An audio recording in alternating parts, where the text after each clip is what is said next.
नमस्कार प्यारे बच्चों। आज हम पढ़ने और समझने वाले हैं शिक्षा निदेशालय की 9th क्लास की हिंदी की कार्यपत्रिका नंबर 4 को। और आज डेट है 12 जुलाई 2021। यह एक अपठित गद्यांश है। इसे पढ़कर हम समझेंगे, पहचानेंगे कि गांधी जी के अपने क्या क्या विचार थे, जिन गांधी जी को पूरी दुनिया पूछती है, पूरी दुनिया मानती है। उनके अपने विचार क्या क्या थे। तो आइए हम इसे पढ़ते हैं और समझते हैं। महात्मा गांधी जी अपना महात्मा गांधी जी अपना काम अपने हाथ से करने पर बल देते थे। वो चाहते थे, वो लोगों को समझाते थे कि जो अगर अपने कार्य हैं उनको स्वयं करें तो बहुत ही अच्छा होता है। वो इस विचारधारा के व्यक्ति थे। उनकी विचारधारा ही यही थी। वे प्रत्येक आश्रमवासी से आशा करते थे कि वह अपने शरीर से संबंधित प्रत्येक कार्य तथा सफाई स्वयं करेगा, किसी अन्य से ना करवाएं, स्वयं उस कार्य को करें। उनका कहना था कि जो श्रम नहीं करता है वह निंदनीय है, मतलब उससे घृणा करते थे। जो कार्य अपना खुद नहीं करते थे उस व्यक्ति से महात्मा गांधी जी नफरत करते थे। उसका समस्त उनका समस्त अर्थशास्त्र यही बताता है कि प्रत्येक उपभोक्ता को उपभोक्ता करता होना चाहिए।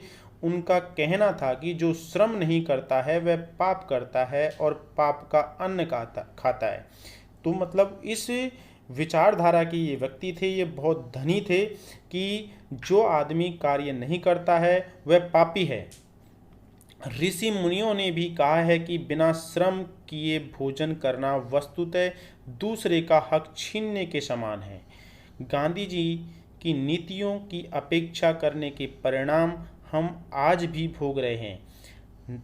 मतलब उनके विचार थे, ऐसे विचार थे कि हमें अपना कार्य स्वयं करना चाहिए, हमें स्वावलंबी नहीं बनना चाहिए, हमें दूसरों के ऊपर निर्भर नहीं रहना चाहिए। ये ऐसे उसके विचार थे।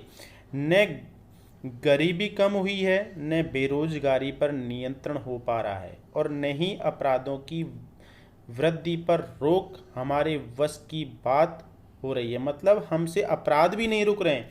अगर हमारी भावनाएं चेंज नहीं हो रही, हमारे विचार चेंज नहीं हो रहे, तो ना तो गरीबी हमारे देश से मिट रही है, ना इस पर नियंत्रण हो पा रहा है। बेरोजगारी पर बेरोजगारी बढ़ती जा रही है और अपराध भी नहीं रुक पा रहे हैं। दक्षिण कोरिया के वासियों ने श्रमदान करके ऐसे श्रेष्ठ भावनाओं का निर्माण किया है जिनसे किसी को भी ईर्ष्या हो सकती है। और आप देख पा रहे हैं कि इनके साइड में छाया चित्र हैं। इनसे स्वच्छ भारत का मोनोग्राम भी है, और इन्होंने बहुत पहले इस बात को दर्शा दिया था कि हमको खुद को सफाई करनी चाहिए। और दूसरी बात, नीचे का भी एक छाया चित्र है। इससे लोगों के बीच में जाकर ये समझाते थे, ऊंच नीच का भेद मिटाते थे, और ये इस संदेश को देना चाहते थे कि मैं कितना मतलब अपने विचारों मतलब अच्छे विचारों वाला व्यक्ति था वो। और वो इतने अच्छे मतलब इतने गंदे गंदे काम भी, मतलब जो साफ सफाई वाले थे, चाहे आप पे संडास हो कहीं भी हो, वो अपना सफाई करते थे। तो लोग उनकी विचारधाराओं से प्रभावित होते थे। लोग खुद भी चाहते थे कि हमें भी महात्मा गांधी जैसा बनना है, हमें बापू जी जैसा बनना है। तो ऐसी उनकी एक विचारधाराएं थी और इनसे लोग प्रभावित होते थे। तो ये आज की आपकी वर्कशीट थी। अब इसमें कुछ प्रश्न हैं, इन्हें हम समझते हैं और करते हैं। कि गांधी जी प्रत्येक आश्रम वासी से क्या आशा करते थे। पहला प्रश्न है, गांधी जी प्रत्येक आश्रम वासी से क्या आशा करते थे। तो इसका उत्तर है, गांधी जी प्रत्येक आश्रम वासी से आशा करते थे कि वे सभी अपने शरीर तथा सफाई से संबंधित कार्य खुद करें। वो अपना कार्य खुद करें, उनकी ये आशाएं थी। लोगों से ये आशाएं करते थे वो गांधी जी। दूसरा प्रश्न है, गांधी जी के अनुसार प्रत्येक उपभोक्ता को क्या होना चाहिए। प्रत्येक उपभोक्ता को क्या होना चाहिए। तो गांधी जी के अनुसार प्रत्येक उपभोक्ता को क्या होना चाहिए, उत्पादनकर्ता होना चाहिए। तीसरा प्रश्न है, गांधी जी के अनुसार पाप का कौन खाता है। गांधी जी ये कहते थे कि पाप का कौन खाता है। तो गांधी जी के अनुसार जो श्रम नहीं करता, जो व्यक्ति श्रम नहीं करता पाप करता है और पाप का अन्न खाता है।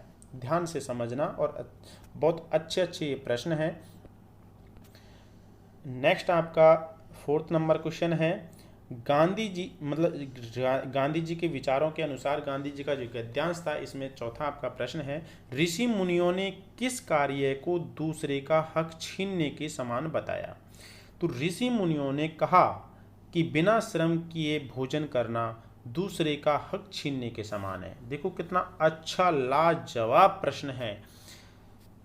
5th आपका क्वेश्चन है, उपरोक्त गद्यांश का उपयुक्त शीर्षक दीजिए। तो ये जो हमने गद्यांश पढ़ा था, इसका अगर हम शीर्षक देखते हैं तो शीर्षक ये ही निकल कर आता है, श्रम का महत्व या कर्म की पूजा। बहुत शानदार इसका शीर्षक निकल कर आता है।